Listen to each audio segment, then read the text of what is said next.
All right, welcome to Investigation 10, 7th graders. We're going to be using a compass and a straight edge to do a little bit of constructing. Now, I'm going to start by working on a perpendicular bisector. Remember, a perpendicular bisector is going to bisect a line for me. And we'll start with my line. Let's call it right there. And then I want to bring over my compass. I'm going to change my setting. Call it there. That'd be good. And I want to draw an arc.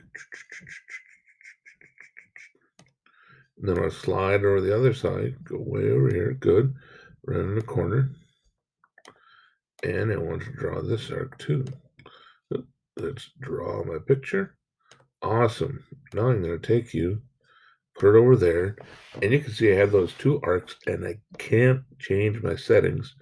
But now I'm going to go and draw my line. Now, since I'm using a computer, I know it's a perfectly straight line. And there we are. I just bisected this with my perpendicular bisector. What that means is the left section of the line is perfectly equal to the right section of the line. That's going to come in handy for us as we use our tools and work through the rest of the lesson. Next thing I'm going to do is construct a circle, which I've already done, and you can see that I have the diameter going right through the center of this circle. Now I'm going to put those two things that I've just been working on together, and I'm going to work on drawing a perpendicular bisector. I want to extend this out a little bit so I can work on that, get it locked in place, get a little sketch there, and get a little sketch there. Then I can slide that over here. Oop.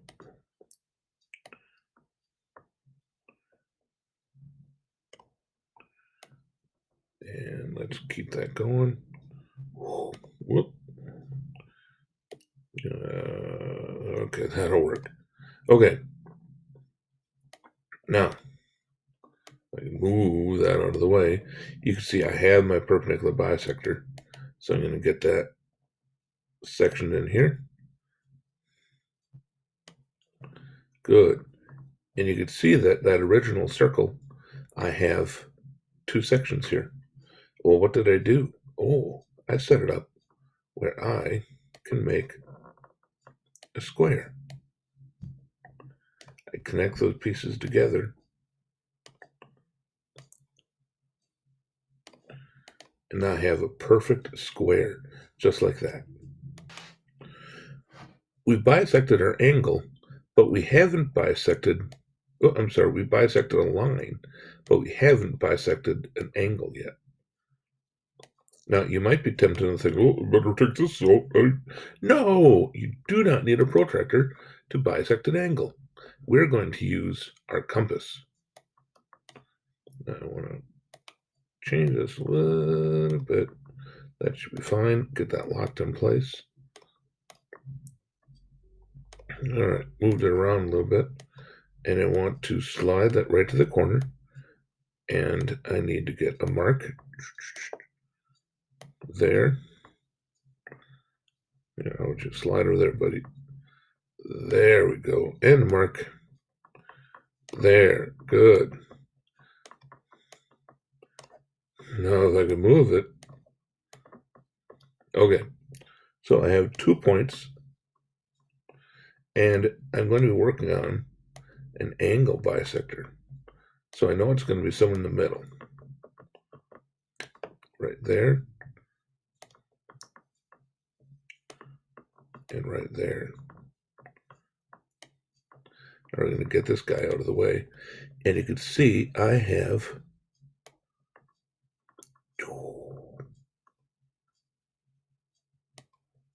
a perpendicular bisector to go with my angle bisector here. What that means is this angle, you can see, looks like just a tad under 20 degrees, is going to be equal to, well, I can't shift it around, it seems. Hey, there we go. Let's going to be equal to this angle, a tad under 20 degrees. So I drew a next circle, and I'm going to combine what I just did. I'm going to start with my perpendicular bisector.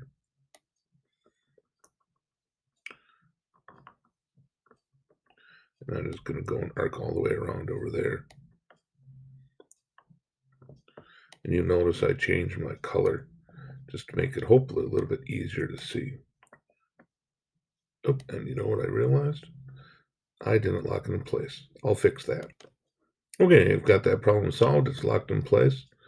And now to continue across there to give me, and we'll put this in black again, to give me, go away, there we go, my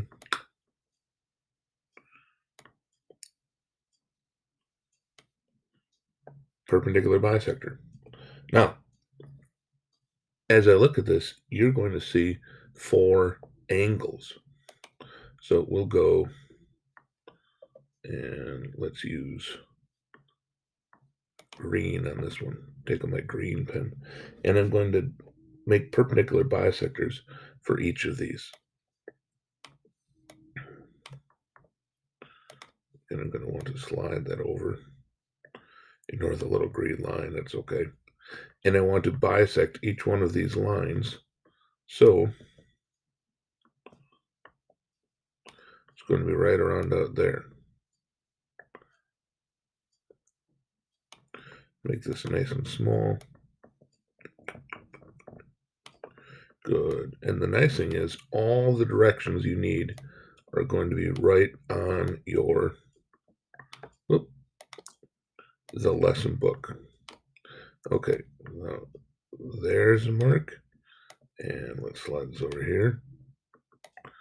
There's a mark for each one. And we might as well do all of them all together. We'll just get that circle in there. And that's what we'll use to break off my angle bisectors.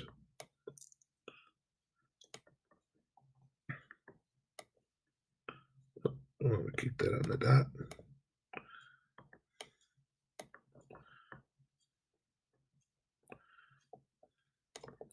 Okay. Slide it over here.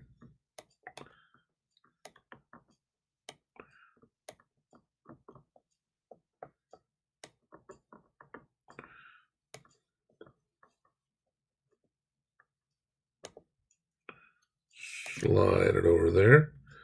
And I'll work on finishing this up quickly. All right, I finished making the rest of the lines, and you could see I have a few dots, actually 4, that I'm going to use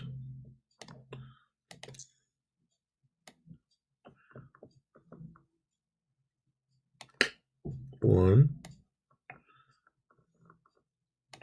2, 3, 4, just like that. Now, all I'm doing is using an angle bisector 1, 2, 3, 4 times. But the next thing I could do is I could actually take this and make an octagon.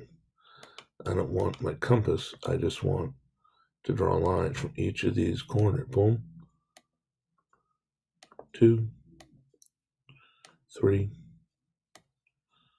4, 5, 6, 7, and 8.